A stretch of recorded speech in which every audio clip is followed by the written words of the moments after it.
Hello bachon, let's read our question. So our question says this story is in the third person, that is the narrator is not a participant in the story, but the narrator often seems to tell the story from the point of view of one of the characters in the story. तो बच्चों ये question कहाँ से लिया गया है? हमारे chapter number 5 the 100 dresses part 1, right. और यहाँ पर हमसे क्या पूछा हुआ है कि जो पूरी स्टोरी है हमारी द 100 ड्रेसेस, ये थर्ड पर्सन की फॉर्म में है, ठीक है।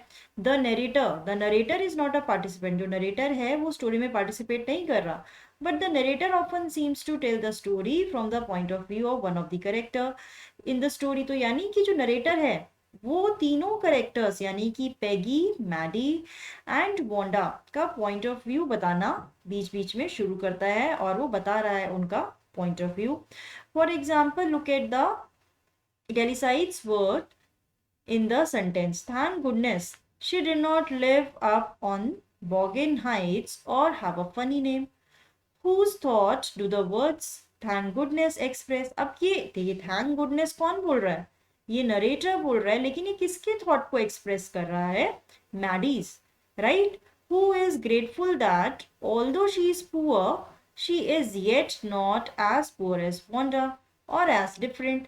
कि वो पुअर कि मैडी किस लिए ग्रेटफुल है कि वो पुअर है, लेकिन कम से कम वोंडा जितनी पुअर नहीं है और ना ही उतनी डिफरेंट है, ठीक है। तो थैंक गुडनेस किसके किसके इमोशंस को एक्सप्रेस कर रहा है, या किसके वर्ड्स को या किसके थॉट को एक्सप्रेस कर रहा है, वो है मैडी, ठीक है।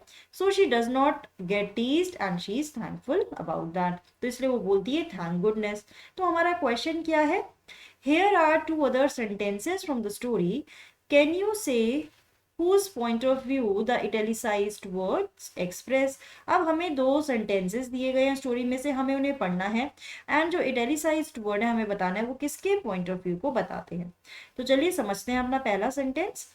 But on Wednesday, Peggy and Maddie, who sat down front with the other children, who got good marks and who did not track in a whole lot of mud, did notice that Wanda wasn't there.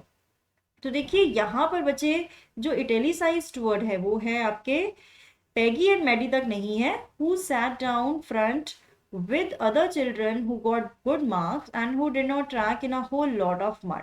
तो यहाँ पर Peggy और Maddie के बारे में बताया जा रहा है कि वो हमेशा आगे बैठती थी, ठीक है, हमेशा अच्छे नंबर लाती थी, और कम से कम वो पूरे मड में से होकर नहीं आती थी school. Who did not track in a whole lot of mud, तो ये किसका पॉइंट ऑफ व्यू है बच्चे?